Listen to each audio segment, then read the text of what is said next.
ગરમીઓ શરૂ થતાં જ શાકની શોર્ટેજ થવા લાગે છે. સાથે સાથે ગરમીઓમાં શું જમવાનું બનાવવું તે પણ પ્રશ્ન થતો હોય છે અને જમવાનું ભાવતું પણ નથી. પણ હા, દૂધી ગરમીની સિઝનમાં ભરપૂર મળે છે અને દૂધી ખાવાથી આપણા શરીરને હાઇડ્રેટ રાખવામાં પણ મદદરૂપ થાય છે, કારણ કે દૂધીમાં ભરપૂર પાણી હોય છે અને પેટને ઠંડક આપવામાં પણ ખૂબ જ સારું કામ કરે છે. પણ દૂધીનું શાક ખાસ કરીને આજની જનરેશન ખાવાનું પસંદ નથી કરતી. તો આજ ડિમ્પલ્સ ડિશીસમાં એકદમ યુનિક રેસીપી તમારી સાથે શેર થશે, જે લોકો દૂધી ખાવાની ના પાડે છે તે પણ આંગળા ચાટતા રહી જાય તે રીતે. તો જેમના માટે 1 નંગ જેટલી દૂધી લેશું, છાલ કાઢશું, એકદમ રફલી ચોપ કરશું અને કુકરમાં ઉમેરીશું.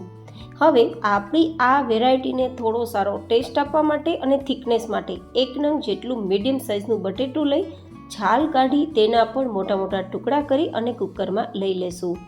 ગાઈઝ, અહીંયા બટેટું ના ખાવું હોય તો સ્કીપ કરી શકો છો, પણ બટેટું જરૂરથી ઉમેરજો.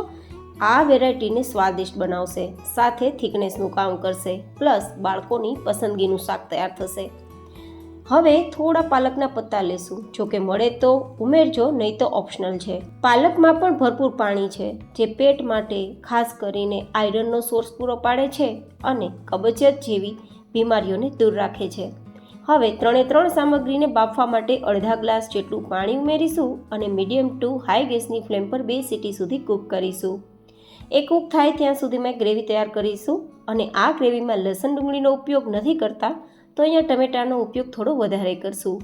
તો 5 નંગ જેટલા ઉપરથી ડંઠળ કાપેલા આપણે ટમેટા લેશું.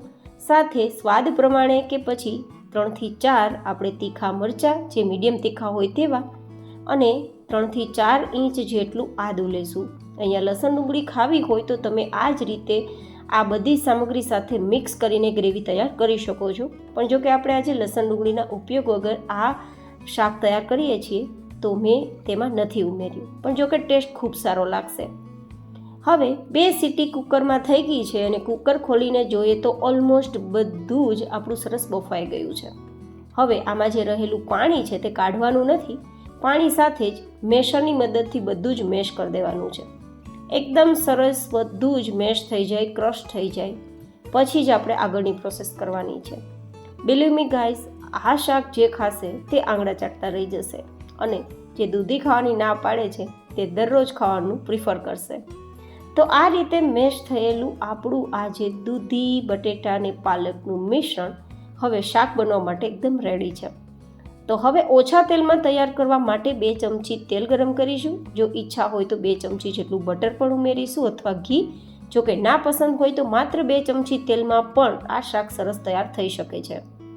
હવે થોડું જીરું અને થોડી હિંગ ઉમેરી દઈશું અને પછી આપણે જે ગ્રેવી તૈયાર કરીને ટમેટા, મરચાં, આદુની તે પહેલાં ઉમેરી દઈશું અને ઉડે નહીં તેના માટે ઢાંકી દઈશું. અને પછી તેને આપણે ધીમા ગેસની ફ્લેમ પર કૂક કરીશું. થોડીવાર માટે ચલાવી દઈશું, જેથી આપણી ટમેટાની ગ્રેવી છે તે ઉપર જે પાણી ઉડતું હશે તો ઉડવાનું છોડી દેશે. હવે સ્વાદ પ્રમાણે આપણે નમક ઉમેરીશું. 1 નાની ચમચી જેટલું, 2 ચપટી હળદર, 2 નાની ચમચી જેટલું કશ્મીરી લાલ મરચું, જે કલરનું સારું કામ કરશે, 1 ચમચી જેટલું ધાણાજીરું પાવડર અને 1 ચમચી કસૂરી મેથી હોય તો ઉમેરજો, નહીં તો સ્કીપ કરી શકો છો.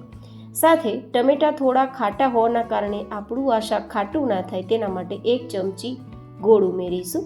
જો કે તમને ગોળ પસંદ ના હોય અથવા મીઠી સબ્જી પસંદ ના હોય તો તમે અહીંયા મીઠા સ્કીપ કરી શકો છો. હવે બધું જ સરસ મિક્સ કરી દઈશું અને પછી ઢાંકીને ધીમા ગેસની ફ્લેમ પર જ્યાં સુધી આપણે ઉમેરેલું તેલ, બટર ઉપર દેખાવા ના લાગે ત્યાં સુધી કૂક કરીશું.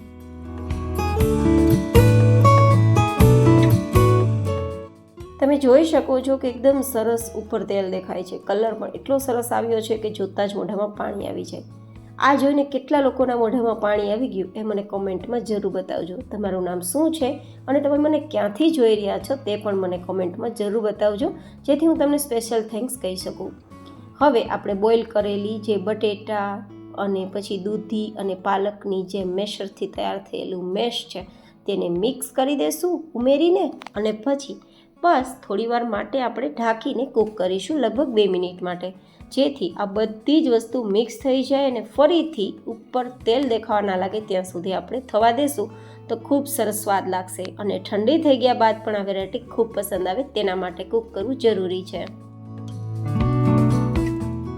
2 મિનિટ પછી તમે જુઓ ઉપર ફરીથી તેલ દેખાવા લાગ્યું છે. ઇટ મીન્સ આપણી આ વેરાયટી તૈયાર થઈ ગઈ છે. ઇટ મીન્સ આપણું આ શાક તૈયાર થઈ ગયું છે.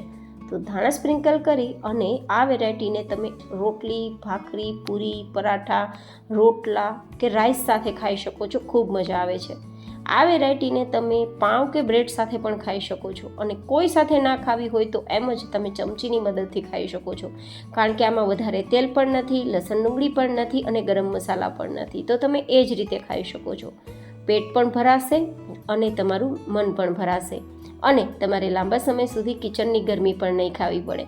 તો આજની મારી આ રેસીપી તમને કેવી લાગી એ કોમેન્ટમાં જરૂર બતાવજો. ફરી મળીશું એક નવી જ હેલ્ધી રેસીપી સાથે. ત્યાં સુધી stay healthy and stay happy.